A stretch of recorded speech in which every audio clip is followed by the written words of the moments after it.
지난주에 저는 부흥하는 교회, 쇠퇴하는 교회라는 책을 읽었습니다.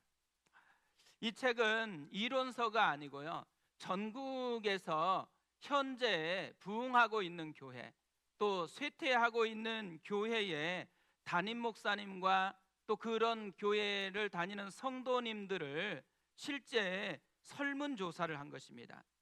1320명을 대상으로 설문조사했고요, 그리고 담임 목사님들을 대상으로는 개별로 심층 인터뷰를 한 결과를 정리한 내용이었습니다. 이 책의 여는 글의 제목이 이렇습니다. 부흥하는 교회와 쇠퇴하는 교회는 무엇이 다른가?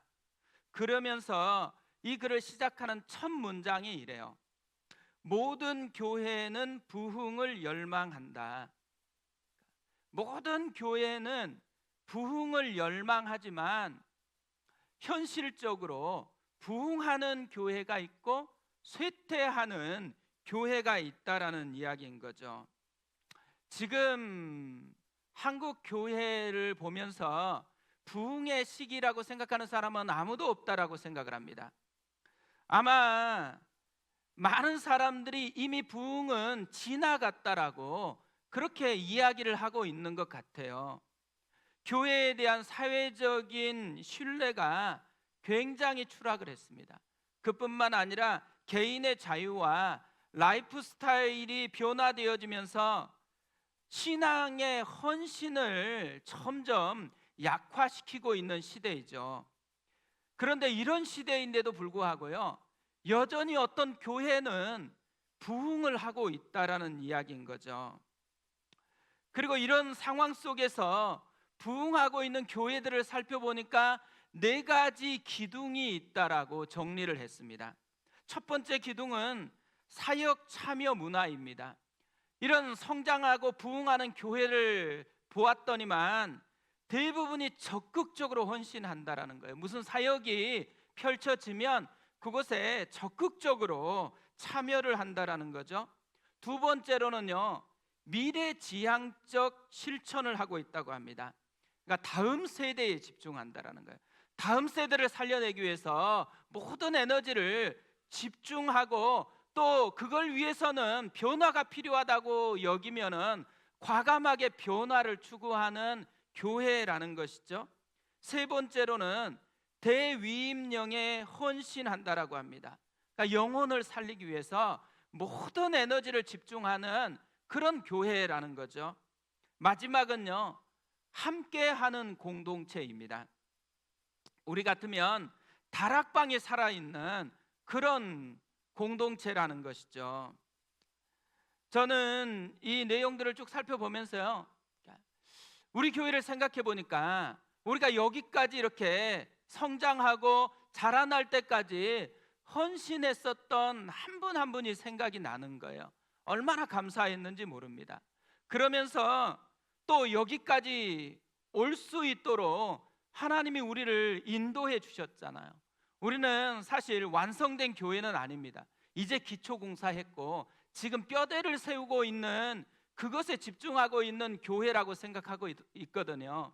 근데 하나님께서 우리에게 더 건강한 뼈대로 세워져서 정말 하나님이 원하는 그런 꿈꾸는 교회가 되는 것, 이것이 우리의 꿈이잖아요. 개척해서 처음부터 지금까지 살펴보니까요, 사실 다 이 4가지가 우리 가운데 일어나기를 계속해서 추구하면서 여기까지 왔다라는 생각이 참 많이 들었습니다.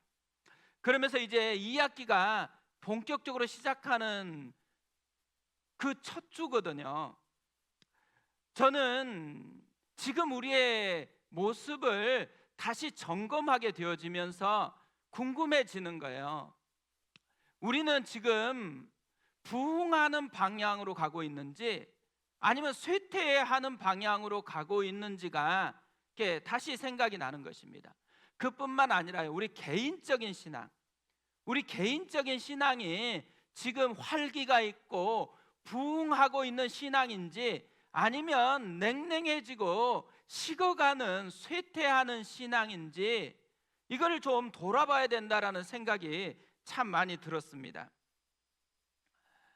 그런 생각을 하다 보니까요, 다니엘서를 지금 우리가 쭉 살펴보면서 다니엘을 통해서 우리가 좀 도전을 받고자 하고 있는데, 다니엘서의 마지막 부분이 궁금해지는 것입니다. 다니엘서의 마지막 부분이 다니엘서를 통해서 하나님이 말씀하고자 하는 신앙의 방향을 알려주고 있다라는 생각이 들었기 때문입니다. 그러니까 무엇보다 중요한 것이 우리의 삶의 방향이 제대로 돼야 되는 거잖아요. 그래서 오늘은 이 다니엘서의 마지막 부분을 먼저 좀 살펴보면 좋겠다라고 생각을 했습니다. 오늘 읽은 말씀이 다니엘서의 마지막 부분입니다. 마지막 환상에 대한 이야기가 기록이 되어 있습니다. 다니엘서의 마지막 환상은 역사의 종말에 대해서 이야기를 합니다. 1절, 2절에 이렇게 되어 있습니다. 그때에 내 민족을 호위하는 큰 군주 미가엘이 일어날 것이요 또 환난이 있으리니 이는 개국 이래로 그때까지 없던 환난일 것이며 그때에 내 백성 중 책에 기록된 모든 자가 구원을 받을 것이라. 땅의 티끌 가운데에서 자는 자 중에서 많은 사람이 깨어나 영생을 받을 자도 있겠고 수치를 당하여서 영원히 부끄러움을 당할 자도 있을 것이며, 지금 부활과 심판에 대한 이야기를 하고 있는 것이죠. 마지막 날에 죽은 자들이 깨어나서 심판을 받게 될 것이라고 이야기를 합니다. 생명책에 기록된 사람들은 영생을 선물로 받을 것이고, 그렇지 않는 자들은 수치를 당하여서 영원한 부끄러움을 당하게 될 것이라고 이야기를 해요. 그러니까 마지막 때에는요, 딱 한 가지밖에는 안 남는다라는 거죠.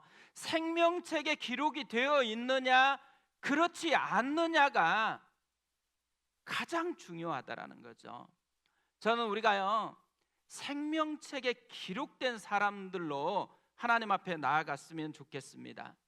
그러면서 또 한 가지를 덧붙여서 말씀합니다. 3절을 보세요. 지혜 있는 자는 궁창의 빛과 같이 빛날 것이요 많은 사람을 옳은 대로 돌아오게 한 자는 별과 같이 영원토록 빛나리라. 뭘 얘기하고 있는 것 같으세요? 하나님이 기뻐하는 사람이 있다라는 거예요. 하나님이 마지막 때에 진짜 인정해 주는 사람이 있대요. 그 사람은 두 종류의 사람입니다. 하나는 지혜가 있는 사람, 또 하나는 많은 사람을 옳은 대로 돌아오게 한 사람입니다. 근데 저는 이 모습이요, 다니엘의 모습이다라고 생각을 합니다. 어떻게 보면 이 3절은 다니엘의 묘비명이 있다면 그 묘비명에 기록되어져야 되는 그런 말씀이다라고 생각을 합니다. 우리가 이때까지 다니엘을 쭉 살펴봤잖아요. 다니엘은 뚜렷한 특징이 하나 있어요. 어두운 밤을 사는 인생이었다라는 거예요. 포로로 잡혀왔습니다. 그러니까 나라가 망하고 포로가 되었다라는 것은 완전히 꿈꿀 수 없는 그런 어두운 시대를 살아갔다라는 것을 의미하죠.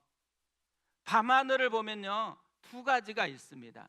하나는 깜깜한 어둠이고 하나는 그 어둠을 비추는 별인 것이죠. 밤하늘을 우리가 살다 보면요, 어떤 사람들은 어둠에 함몰돼 가지고 그 어둠을 사는 사람들이 있어요.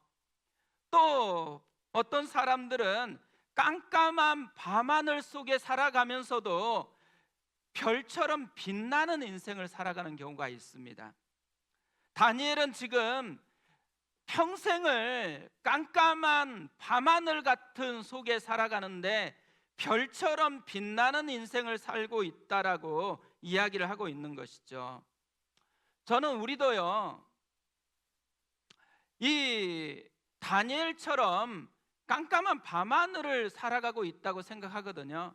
왜냐하면 우리 중에 어느 누구도 완성된 하나님 나라를 살아가는 사람은 아무도 없기 때문에 그렇죠. 우리가 어찌 보면 다니엘처럼 바벨론에 속한 세상 속에서 하나님의 백성이라는 그리스도인이라는 이름으로 살아가고 있어요. 이런 어두운 밤하늘 속에서 살아가고 있다라는 이야기인 거잖아요. 이 어두운 밤하늘을 살아갈 때요, 우리가 해야 되는 것은 어둠에 함몰되지 않는 거예요.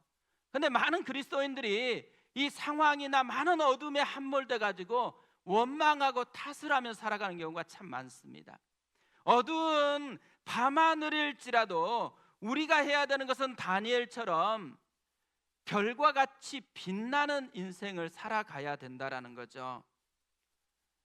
저는 이 3절 말씀을 계속해서 묵상을 했거든요. 그러다 보니까 이 3절은 우리를 향한 비전 선포다라는 생각이 들었습니다.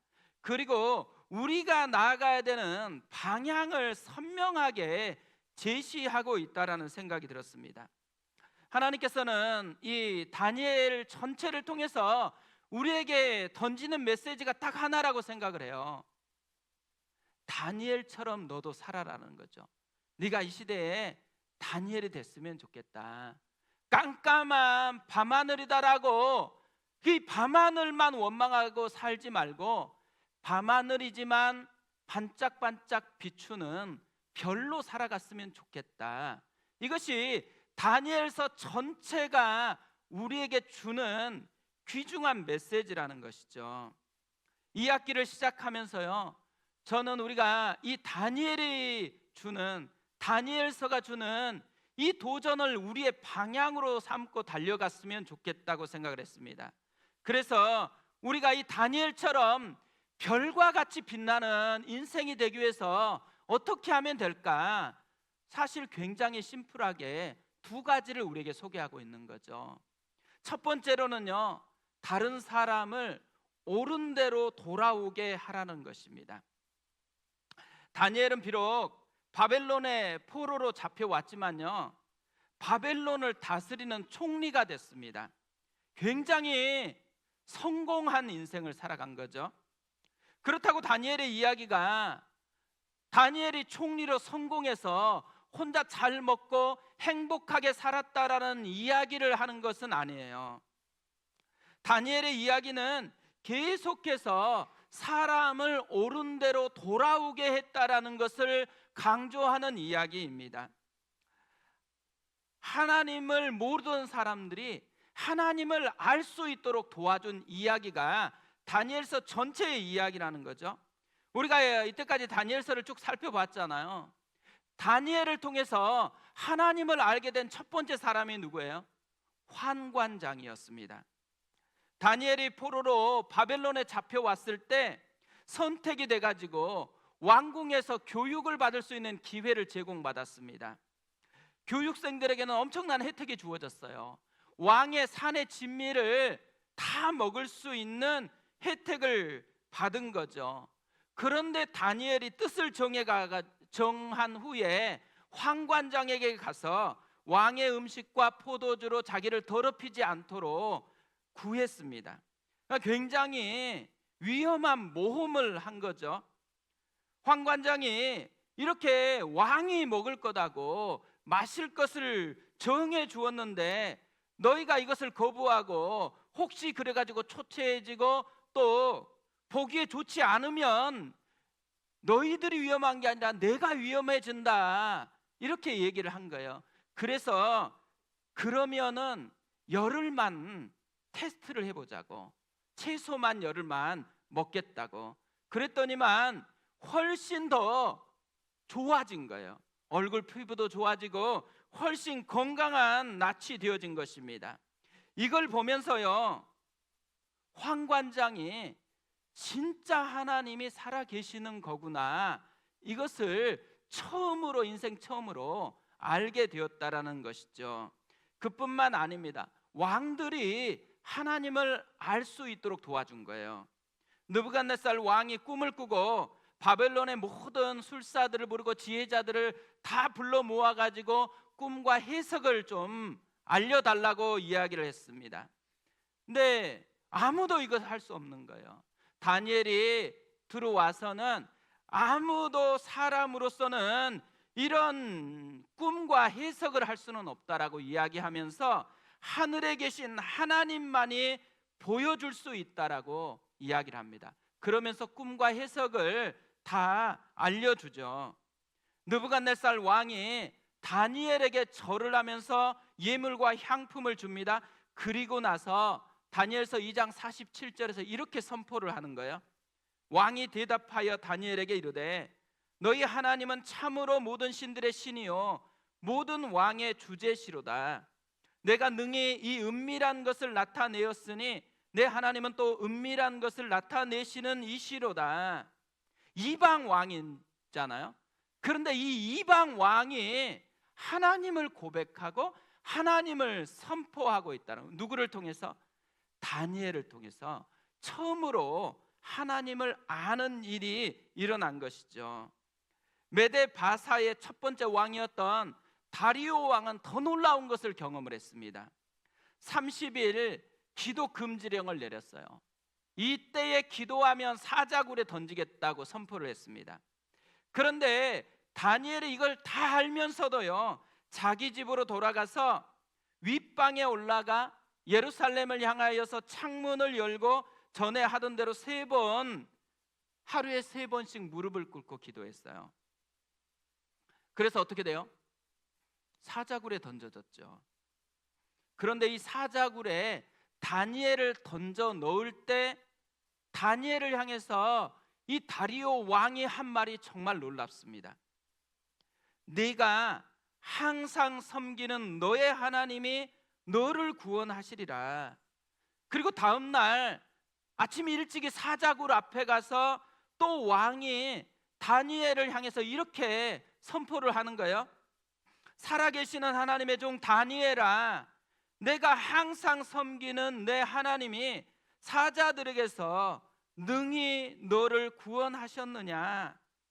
뭘 보여주는 거예요? 다니엘은 자신의 삶 전체를 통해서 하나님이 함께하고 있다는 것, 하나님이 여전히 살아서 역사하고 있다는 것을 보여주었다는 거예요. 그래서 이 왕이 다니엘을 통해서 하나님을 알게 된 거예요. 그리고 그 하나님을 놀랍게 고백하고 있다는 것이죠. 사자굴에서 건져낸 다음에요, 왕이 온 땅에 있는 모든 백성과 나라들과 언어가 다른 모든 사람에게 조서를 내려요. 다니엘서 6장 26절 27절에 이 내용이 이렇게 기록되어 있습니다. 내가 이제 조서를 내리노라.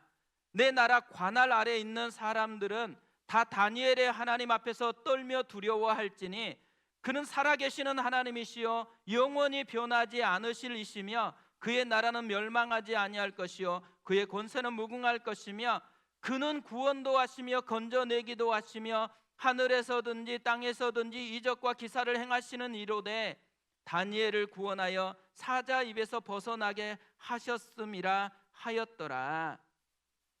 왕뿐 아니라 그 제국에 살고 있는 모든 백성들이 하나님께로 돌아오도록, 하나님이 진짜 하나님이고 살아계시다라는 것을 다 알 수 있도록 만들었다라는 거예요. 그래서 3절의 후반부에 이렇게 이야기하는 거예요. 많은 사람을 옳은 대로 돌아오게 한 자는 별과 같이 영원토록 빛나리라.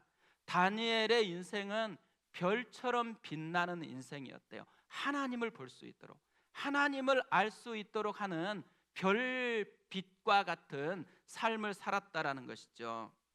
저는 이런 다니엘을 묵상하는데요, 최근에 들었던 한 목사님의 이야기가 생각이 났습니다. 이분이 외부 집회를 갔다가 호텔에서 2번이나 쓰러진 거예요. 검사를 다 해봤더니만 혈액암이라는 판정을 받았습니다. MC분이 암이라고 하면 죽음에 대해서 생각하게 되는데 어떠세요? 라는 질문을 했어요. 그러니까 죽음에 대한 공포 때문에 고통스럽지 않냐, 이런 질문을 했거든요. 근데 이 목사님이 이렇게 대답했어요. 생각보다 괜찮습니다.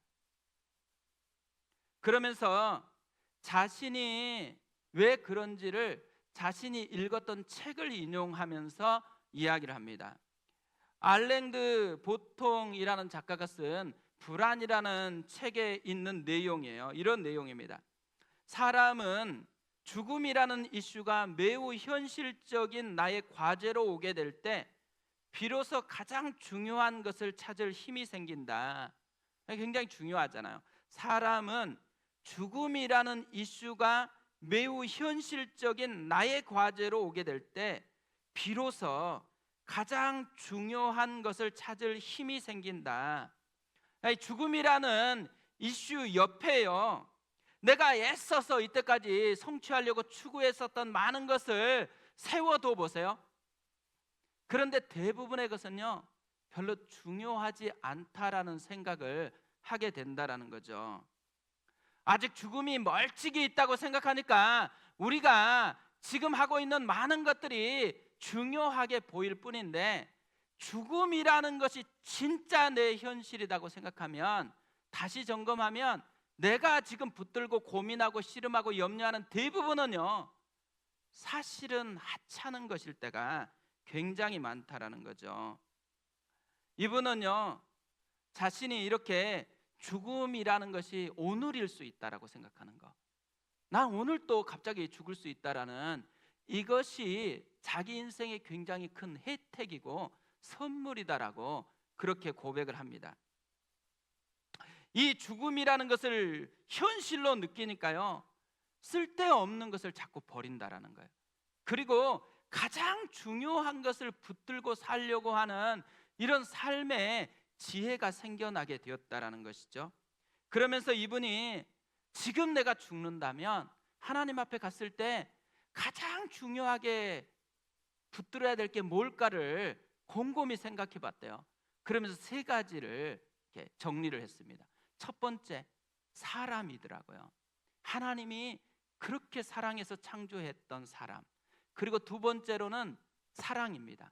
사람을 대하는 방식인 사랑. 그리고 세 번째로는 예수님이에요. 이 사랑을 가능하게 하는 예수님. 근데 저는 이 사람, 사랑, 예수님, 이걸 종합해 보니까요, 많은 사람을 예수님께로 돌아오게 한 사람, 그 사람이 별처럼 빛나리라, 이 말이 딱 맞다라는 생각이 들었습니다.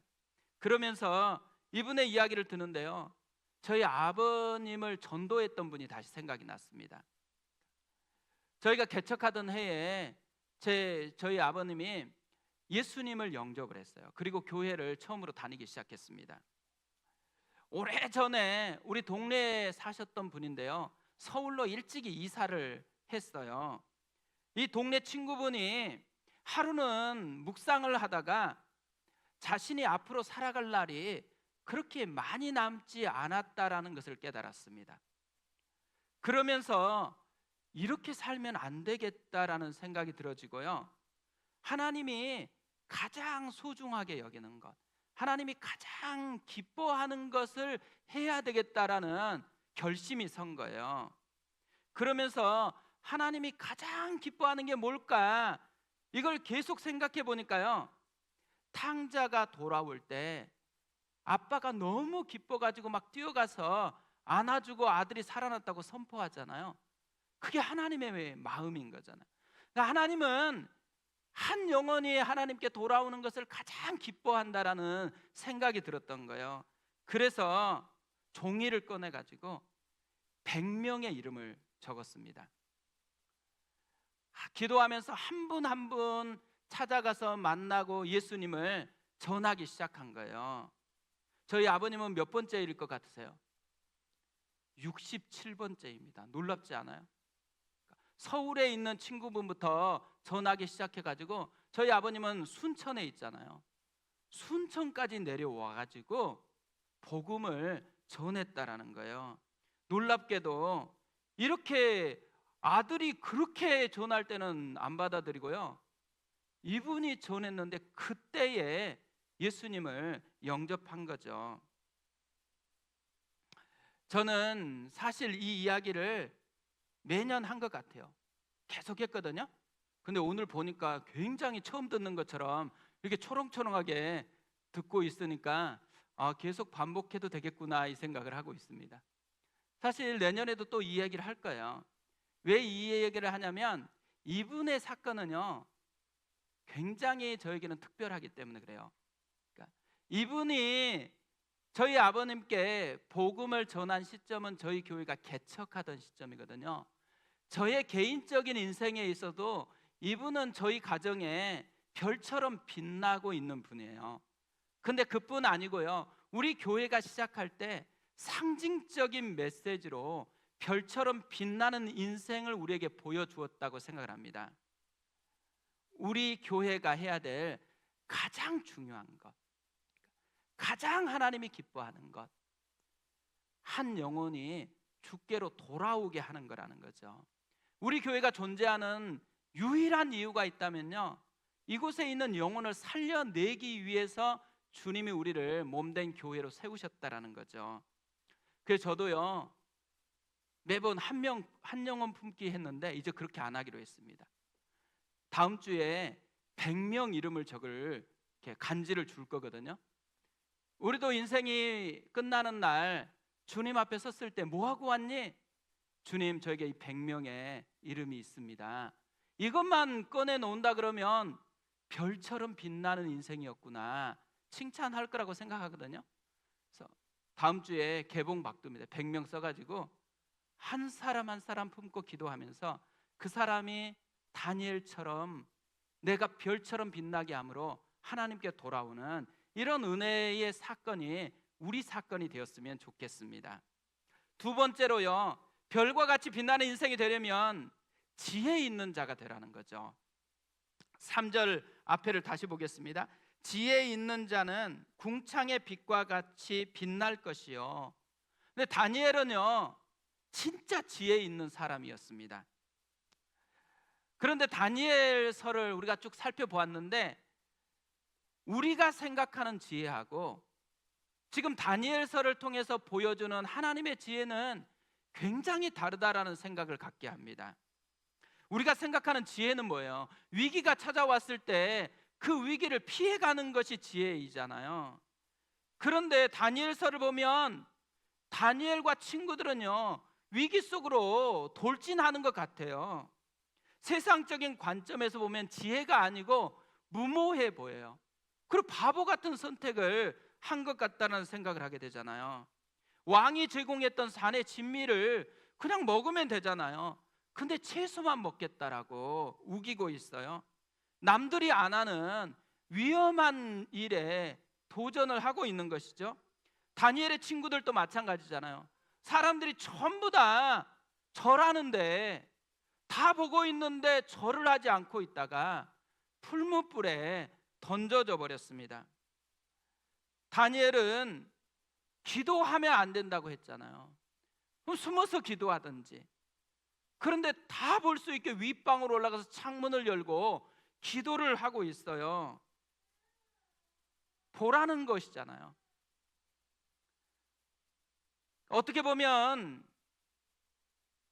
이 다니엘의 이야기를 쭉 살펴보면요, 세상의 지혜하고는 완전히 다른 모습으로 지금 진행되고 있는데 다니엘이 바보라고 이야기하는 게 아니에요.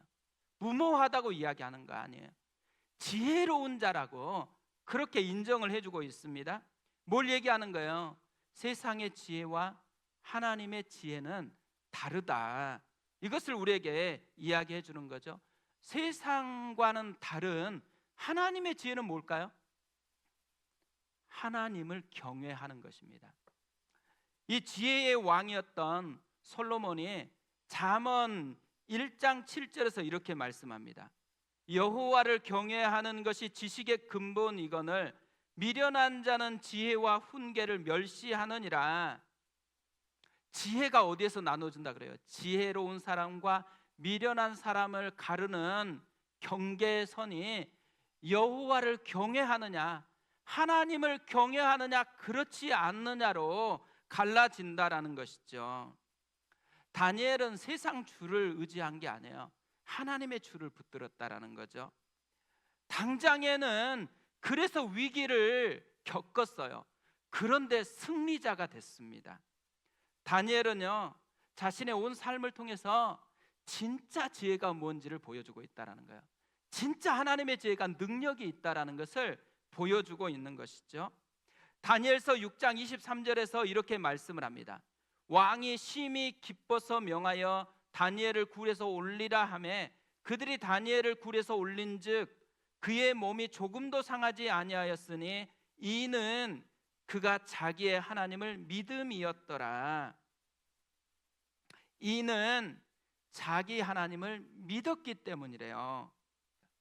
다니엘은요, 믿음으로 하나님을 붙들었다라는 거예요. 다니엘은 믿음으로 하나님께 맡겼다라는 거죠. 그러니까 기도했다라는 의미인 거잖아요.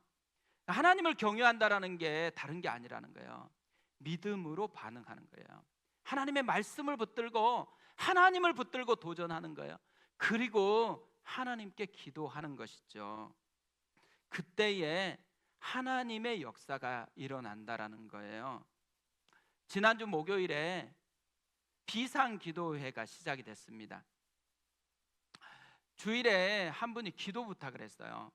한 분만 부탁한 건 아닙니다. 여러분들이 기도 부탁을 했는데요, 한 분이 아들 부부가 이사를 해야 되는데 주인이 약속한 시간 다 돼가는데 돈을 두지 않는다라는 거예요. 이사는 해야 되는데, 근데 이사 날짜를 들어보니까 9월 5일이더래요. 저는 9월 5일이 한참 남아있는 줄 알았어요. 그래서 이렇게 쉽게 받았다가 다시 생각해보니까 9월 5일이 지난주 금요일이더라고요. 목요일 아무 이제 이 변화에 대한 소식이 없었잖아요. 목요일 날 모여서 이 기도 제목을 내어놓았어요. 그리고 간절하게 기도를 했습니다. 그런데 5일 날 오후 1시쯤에요, 순장님에게서 이런 카톡이 온 거예요. 연락을 받으셨나 해서 전화 드렸어요. 해결되었다고 하시네요. 제가 다시 전화를 걸어서 순장님과 통화하면서요, 야, 할렐루야를 넘어서 놀렐루야다라고 그렇게 얘기를 했습니다. 진짜 하나님께서 역사하신 거잖아요. 이 주인의 마음을 변화시켜 가지고 대출을 받아 가지고 이사할 수 있도록 그렇게 해 주신 거예요.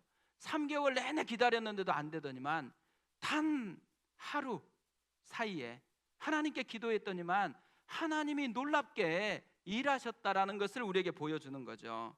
통화가 끝나고 난 후에요, 이 가슴이 뛰잖아요. 그러면서 이 사건은 그냥 사건이 아니고 굉장히 중요한 상징적인 사건이다라고 생각이 됐어요. 왜냐하면 비상기도회를 시작할 때 첫 번째 기도 응답이 이 응답이기 때문에 그런 것도 있죠.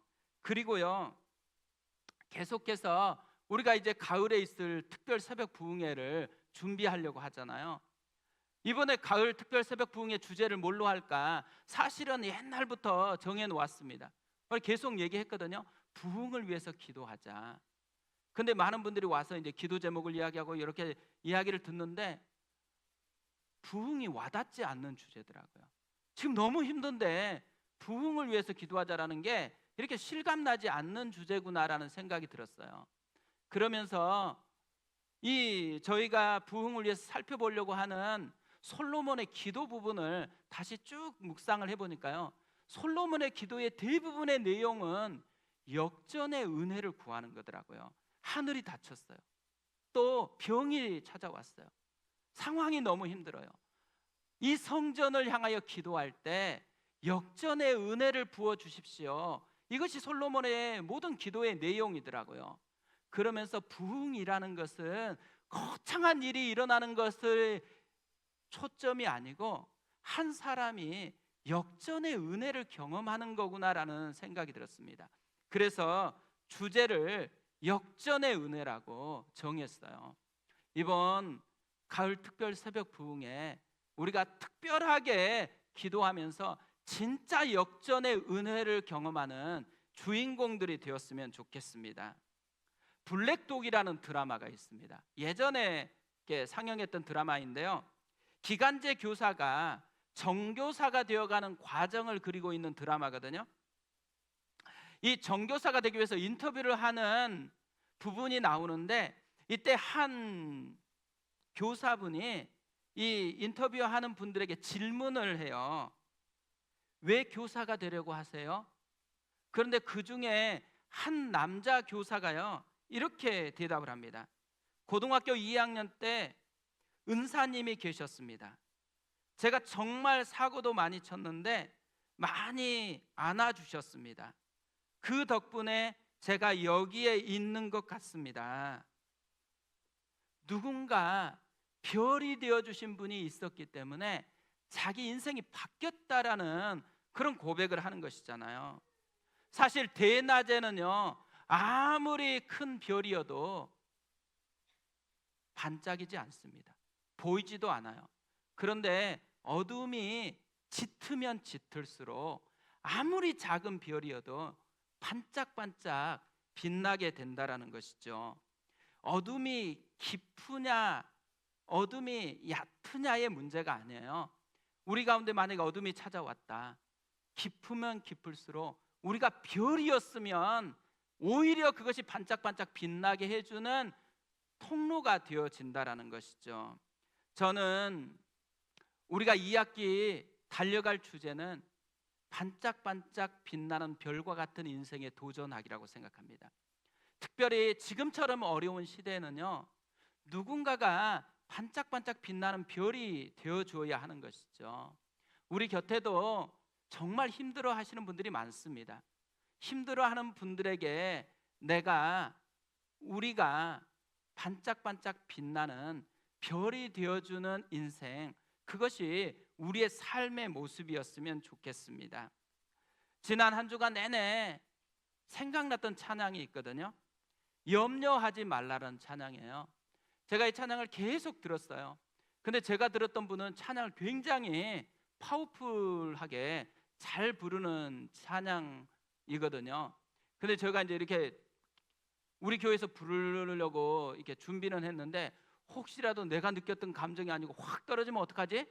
이 생각을 했는데 일부에 해보니까 우리 잘 부르더라고요. 우리 찬양팀이 굉장히 잘 부릅니다. 그 기우였다라는 생각을 했거든요. 가사가 이래요. 잘 들어보세요. 나의 가는 길이 보이지 않을 때, 길이 멀다 느낄 때, 빛 대신 주 그 사랑의 빛 나의 가는 길 비추신다. 무엇을 먹을까 무엇을 입을까 어두운 근심 쌓일 때, 저 들풀도 하늘의 새도 하나님이 먹이신다. 염려하지 말라, 염려하지 말라, 염려하지 말라, 내 주는 살아계신다. 염려하지 말라, 염려하지 말라, 염려하지 말라, 주가 돌보시네. 내 주는 살아계신다. 너의 형편하신다. 두려워 말라, 염려하지 말라. 다니엘은요, 자기 능력이 있고 실력이 있어서 반짝반짝 빛나는 별 같은 인생 된 거 아니에요. 다니엘의 지혜, 다니엘이 사람들을 옳은 대로 인도할 수 있었던 힘은 어디에 있어요? 돌보시는 하나님, 지금도 함께 하시는 하나님, 역사하시는 하나님이 생생하게 자기의 사건이기 때문에 그런 것이죠. 오늘 하나님은요, 우리에게 진짜 알려주고 싶은 한 가지가 있어요. 내가 너의 옆에 있다. 내가 너와 함께하고 있다. 네가 나의 빛을 반사하는 별빛처럼 살았으면 좋겠다. 이번 한 주간 내가 별이 되려고 애쓸 필요 없습니다. 내 곁에서 비추어 주시는 하나님을 인식하고 그 하나님을 힘입고 그 하나님을 노래하면 우리가 별처럼 빛나는 인생이 된다라는 거죠. 그 은혜가 이번 한 주간 우리의 삶에 계속 되었으면 좋겠습니다. 그 마음을 가지고 우리 찬양하겠습니다. 살아계신 하나님 아버지, 우리가 녹록하지 않는 정말 밤하늘과 같은 삶을 살아가고 있습니다. 때로는 이 밤하늘에 함몰돼 가지고 어둠만 보고 불평하고 원망할 때도 많습니다.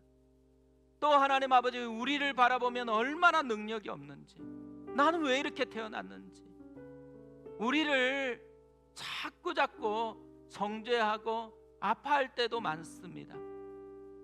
그런데 이렇게 칠흑 같은 어둠 속인데 다니엘을 통해서 우리 하나님께서 선명하게 우리에게 말씀하고 있습니다. 아무리 어두워도, 네가 아무리 하나님이 없다라고 외쳐도 나는 너와 함께하고 있다. 나는 너를 붙들고 있다. 내가 너의 하나님이다. 나의 빛을 네가 누리고 그 빛을 반사하라고 주님이 우리에게 속삭입니다. 하나님 아버지, 이번 한 주간 지나면서 염려하지 말고 하나님을 선포하게 도와주시옵소서. 우리가 연약해서 넘어지려고 할 때마다 하나님, 우리 곁에 누군가가 또 다니엘처럼 빛을 비춰주고 있는 것을 보게 하여 주시고, 우리도 힘들어서 낙심하고 깜깜함 속에 아우성을 치고 있는 영혼이 있으면 그 영혼에게 가서 하나님의 빛을 비춰줄 수 있는 그런 한 주간 되어지도록 인도하여 주시옵소서. 그렇게 우리를 사용해 주실 줄 믿고 의지하고, 이제는 우리 주 예수 그리스도의 은혜와 하나님 아버지의 극진하신 사랑하심과 성령님의 감동 감화 위로 교통하심이 다니엘처럼 별처럼 빛나는 인생이 되기를 꿈꾸며 나아가는 모든 성도들 머리머리 위에 이제부터 영원토록 함께 하시기를 간절히 축원하옵나이다. 아멘.